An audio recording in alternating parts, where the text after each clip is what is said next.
Creativity and community are absolutely vital in challenging times. Creativity is also consistently named one of the top skills of the 21st century, especially with the advent of AI. Welcome to Syncreate, a show where we explore the intersections between creativity, psychology, and spirituality. We believe everyone has the capacity to create. Our goal is to demystify the process and expand the boundaries of what it means to be creative. What holds us back? How do we get stuck? And how can we fully embrace our creativity? We talk with visionaries and change makers and everyday creatives working in a wide range of fields and media, from the arts to science, technology, and business. We aim to illuminate the creative process, from imagination to innovation and everything in between. I'm Melinda Rothouse, and I help individuals and organizations bring their dreams and visions to life. And I'm Charlotte Gulick. I'm a writer, educator, and writing coach. We are the co-authors of a book on the creative process, also called Syncreate. At Syncreate, we're here to support your creative endeavors. If you have an idea for a project or a new venture and you're not sure how to get it off the ground, find us at syncreate.org. Our book, now available in both print and audiobook format, walks you through the stages of the creative process so you can take action on your creative goals. We offer resources, creative process tools, and coaching to help you bring your work to the world. Hey everyone, welcome back to the Syncreate podcast and our Creative Sparks series. And today we're going to be talking about how we can use our creativity for effective communication. So, this is kind of the yes and of communication, the principle from improv, meaning instead of shutting down anyone's ideas, we're always saying yes and adding to or building on those ideas. So how can we bring this idea of yes and into our communication and relationships with other people, as well as our creative collaborations? I think we can probably immediately see applications of this. If we're in a difficult conversation with someone, instead of being like, no, I did this, not that, or you did this. And it's like, okay, I hear you. And this is my perspective on it. And, where can we go? There's all kinds of, wonderful tools for opening up possibilities in communication, including in difficult conversations. But certainly also in collaborations, we're brainstorming an idea for, a work project or whatever, and kind of building upon what's out on the table in a way that is synergistic, rather than one person dominating the conversation or somebody saying, no, that's never going to work, or that's not practical, or we can't do that. There's plenty of time at the end of brainstorming to narrow down possibilities, but there's an important space for opening them up, which sometimes gets shut down too quickly. So that's kind of what we're exploring today. And this type of communication style clearly requires self-awareness. We have to be aware of ourselves, kind of that emotional intelligence, self-awareness, self-management, and then what's happening in the room, what's happening with other people, and being sensitive to that. Also, cognitive flexibility. Like, we can't be too attached to our own position or stance, or just, simply our own ego.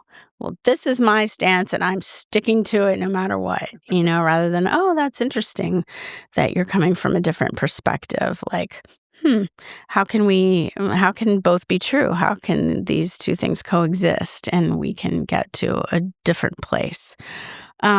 It also requires asking for what we need, rather than assuming people know what we're thinking or what we want or we need, asking for it. And, all these kind of common things, like not being defensive, not taking things too personally, not taking ourselves too seriously. So, did that spark something for you?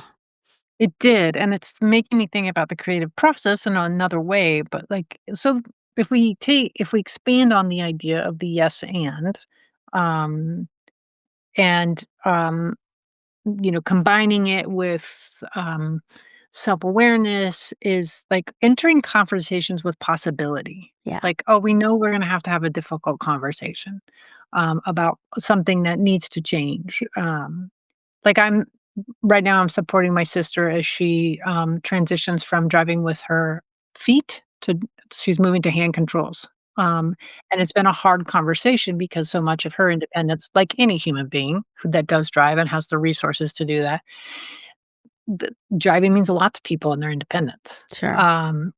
And so, I brought it up and like, "Is it okay if I go ahead and call and see what's possible?" And, she got pretty tight, like I would get tight if someone was doing that to me, and it's just making me think about, like, what if there was a mechanism within us, almost like the creative process, where we're like, when someone brings something up, we're like, "What's possible? Can I reflect on that before I react?" And that's almost like the creative process is like, "Oh, what's possible? And let me think about that. How to reflect? How do I bring that into the world?" And then we can, from a discernment place, react to it. And the conversation's not being like, "Oh, no, I can't do that," or "I have to prove that I'm right." And I one of the things I like about creativity, and this may be something that, we add into our next book, is the shared goal of what is possible. Yes. And creativity and communication. It's like, we have something difficult in front of us, and how can we use the creative process to figure out what's possible, and with a little bit of joyfulness, a little buoyancy, even if the conversation is very, very, intense. I mean, I know we both had some very, um life-changing moments with parents as they face the end of life, and I know that, it is part of my creativity was real-time humor Yeah. around really hard things, Yeah. and helping people with creativity to get to a place where they recognize that vulnerability is universal. Yes. Vulnerability and fear of change. I mean, it's Mhm. almost like the most basic emotion, right? That tensing up when somebody suggests like something needs to change.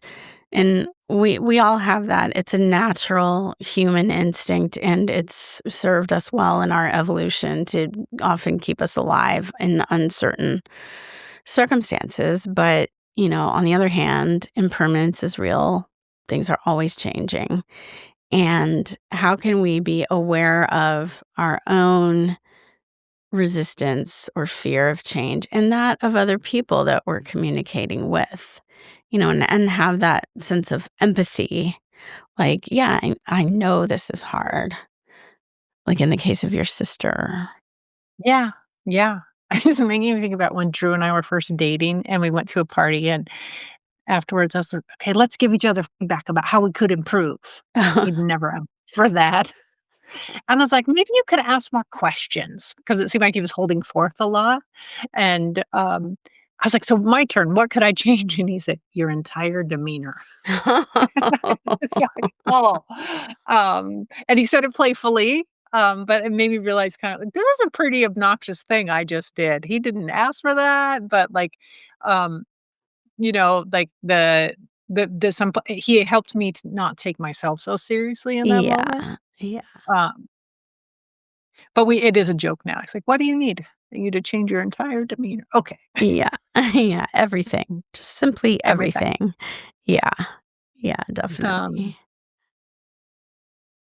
I think the other point to just highlight, before we end is just, like, how we can use the idea of collaboration in almost every area of our lives. Like, Mhm. how am I collaborating with the other drivers when I'm on the road? How am I collaborating with my partner when we're trying to figure out the messiness and how it needs to be addressed, that we're not in it alone, Mhm. um, and that creativity and possibility, is rooted in a shared desire to collaborate.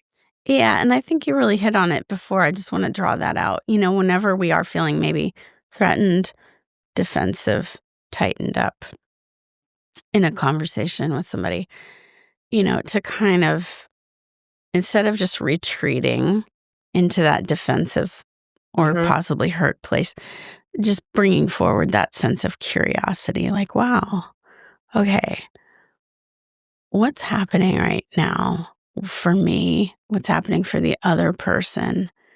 Like, how can we find a way to deepen our connection here rather than, you know, argue or whatever.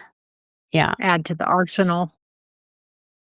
And the arsenal of resentment that Yes. slowly builds up over time. Yes. You know what I haven't talked about lately. Here's my list. Yeah, exactly. So, our pro tip for today is think about one of your relationships, whether it's an intimate relationship, friendship, work, colleague, whatever. Ask yourself if you can have a little bit more flexibility or objectivity or even humor about the situation at hand. And what happens if you allow yourself to just have that little bit of distance on it or even take on another perspective um, and see how this might be able to improve your communication? And I think the thing about the humor is that that's what, for me, one of the drivers is it's how I try to get myself to be more aware rather than poking at someone else. Yeah. Is like, "Oh, I'm pretty serious about this right now. Are the stakes really that high? Can I back off a little bit?" Um, so that's been helpful for me with using humor. Yeah. Yeah, and can we find the humor in ourselves? You know, like, Euro pointed out to me when I was in Iceland recently, like, you know, if you can sort of be self-deprecating toward yourself, then no one else can do it first. Right, right, right. Right? Like, if we don't take ourselves too seriously and we kind of find the humor in our own situation, maybe poke a little fun at ourselves, then, you know, we beat others to the punch in that sense. And maybe it gives them permission to do the same.